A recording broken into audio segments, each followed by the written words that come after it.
Good morning, students. Our today's topic is enthalpy. See here, enthalpy. It is shown by H. Symbol of enthalpy is H. It is the definition of enthalpy. What is enthalpy?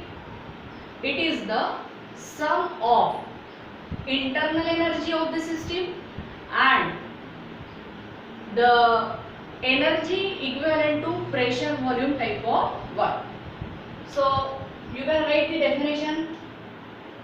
I have written here, and mathematically this definition can be represented as H is equal to U plus PV. This is the definition. Sum of, see here, sum of internal energy. Internal energy means U, and energy equivalent to pressure volume type of work. So PV, and therefore I have written here H is equal to U plus PV.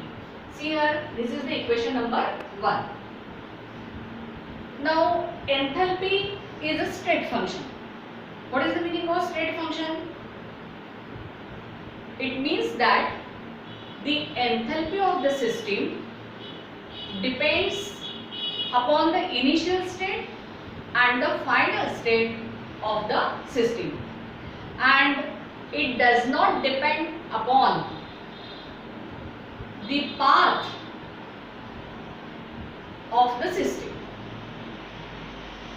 Means the way chosen by the system to change from initial state to final state, and thus the enthalpy of a system is state function.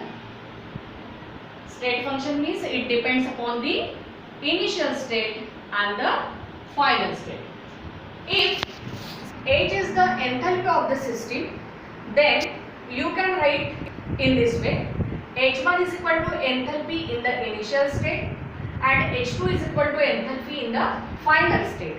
Initial state and final state means H1, you can consider H1 as enthalpy of reactants, that means in the initial state. H2 is equal to enthalpy in the final state, that means the enthalpy of the product.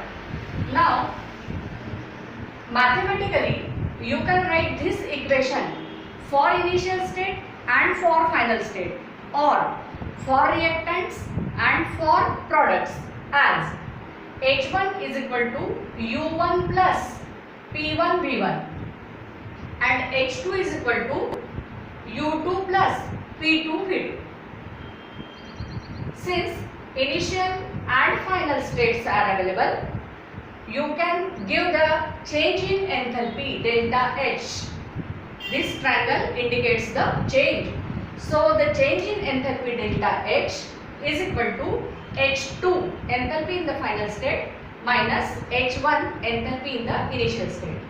So substituting the value of H2 and H1 in this equation, you can write here delta H is equal to U2 plus P2 V2 minus U1 plus P1 V1.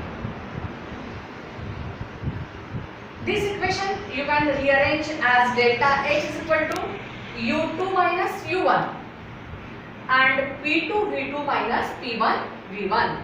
So this equation is rearranged. Now see here, delta H, delta is the change in enthalpy, final minus initial, H2 minus H1. Similarly, U2 minus U1, you can write it as delta U plus P2 minus P1 and V2 minus V1. For this commonly I have given here triangle. So the change in pressure and volume. Now you all know that the enthalpy, change in enthalpy is shown by the delta H. See here, the reaction is carried out at constant pressure. Almost all reactions which are carried out at constant pressure, for all these reactions P1, that means the pressure in the initial state, is equal to P2, pressure in the final state is equal to P. That means P2 minus P1, the change in pressure is not zero but it is constant. That means throughout the reaction if the pressure of the system is maintained 1 atmospheric pressure, then P1 is equal to P2 is equal to P, and therefore this equation you can write it as delta H is equal to delta U plus, there is no change in pressure, pressure is constant throughout, and therefore P into delta V, change in the volume takes place. So P into delta V. This is the equation number 4. Now see here, the delta H is equal to delta U plus P delta V. Now if the pressure inside and outside is the same, or you can say that P external is equal to P, then you can write this equation number 4 as QP is equal to delta U plus P delta V. Now when it is possible, you have already studied about that this is the equation delta U is equal to Q plus W. What is this equation? Delta U is equal to Q plus W. This is the first law of thermodynamics. See here, delta U is equal to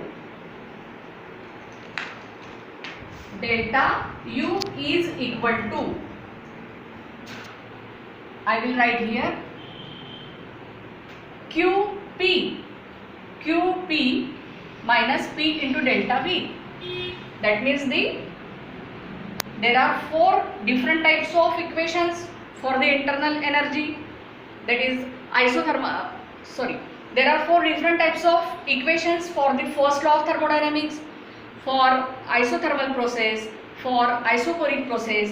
This is the equation for the isobaric process, and therefore first law of thermodynamics for the isobaric process, the processes which are carried out at constant pressure, you can write delta U is equal to QP minus P into delta V.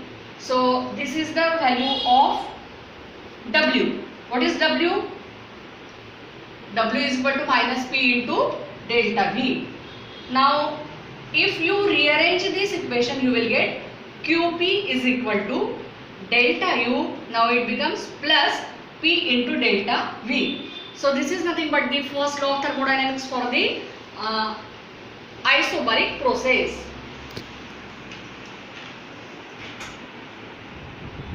So from this equation number 4 and from this equation I have written here number 5, from these 2 equations 4 and 5, you can say that delta H is equal to QP. What is QP? This is nothing but the heat absorbed at constant pressure. The change in enthalpy of a system is equal to heat transferred from it at the constant pressure. So this is nothing but the heat absorbed at constant pressure, and both enthalpy and QP are the state functions. Both enthalpy and QP are the state functions. Now we have to switch over to relationship between delta H and delta U. So this is equation for the change in enthalpy. This is the equation for the relationship between delta H and delta U. See here, we have already studied about this equation. Delta H is equal to delta U plus P delta V.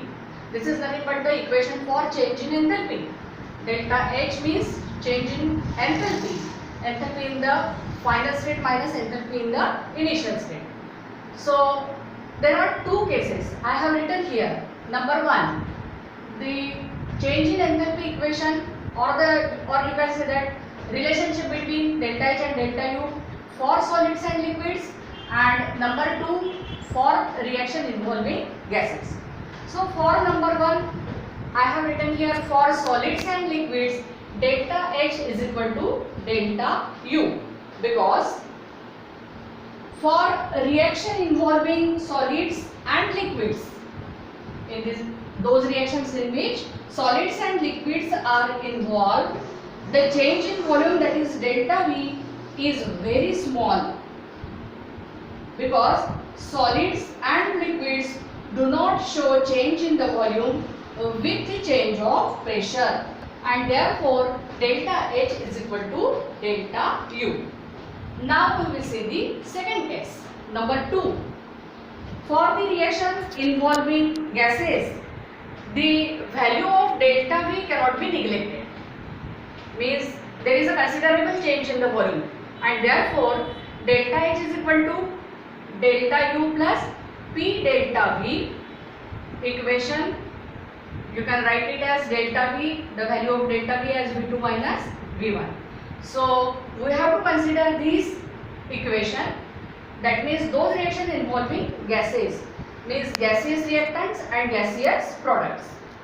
Now in this we will see that V2 minus V1 means V1 is the reactant volume, that means the volume of reactants, or you can say that the volume of the system in the initial state. V2 is equal to product volume, that means you can say that V2 is equal to volume of system in the final state. So by applying ideal gas equation is PV is equal to nRT. Since the reaction is carried out at constant pressure, P remains constant, there is a change in volume, and therefore V1 is the volume in the initial state, V2 is the volume in the final state. N is the number of moles. Now for the gaseous reactants and products, N1 is equal to number of moles of gaseous reactant, N2 is equal to number of moles of gaseous product. So R is the gaseous constant, T is the temperature, the reaction is carried out at constant temperature.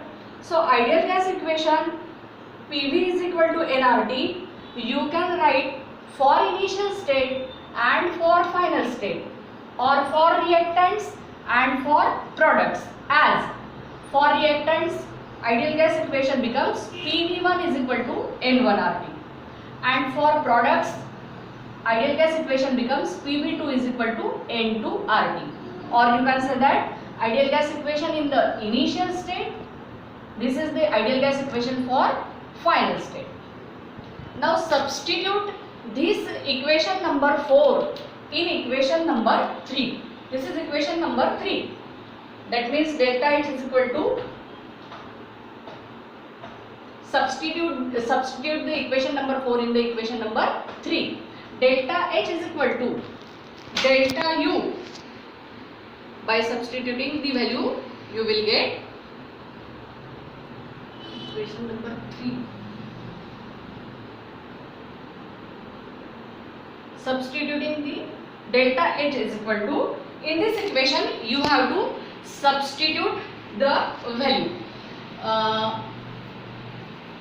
You have to substitute equation number 4, substitute above values,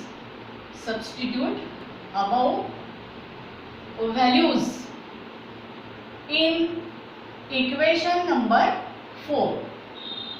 Equation number 4 is delta H is equal to delta U plus P delta V. So these values you have to substitute in the equation number 4. So it becomes delta H is equal to delta U plus N2 RT minus N1 RT. So delta H is equal to delta U plus N2 minus N1. We have taken the common factors, and RT is common, N2 minus N1 in the bracket into RT. So delta H is equal to delta U plus N2 minus N1 is nothing but the change in the number of moles. So I have written here delta N, and also here I have written G. So I will explain it. Delta N G RT. You all know delta H is the change in enthalpy, delta U is the change in internal energy, delta N G is for gaseous reactants and gaseous products. So you have to consider these number of moles, change in number of moles only for the gaseous reactants and for the gaseous product, and therefore here I have written G. So where delta Ng is equal to difference between the number of moles of products and reactants. Okay, so you have to remember the enthalpy definition, the mathematical expression for enthalpy, equation for change in enthalpy, and expression for relationship between delta H and delta U. Okay.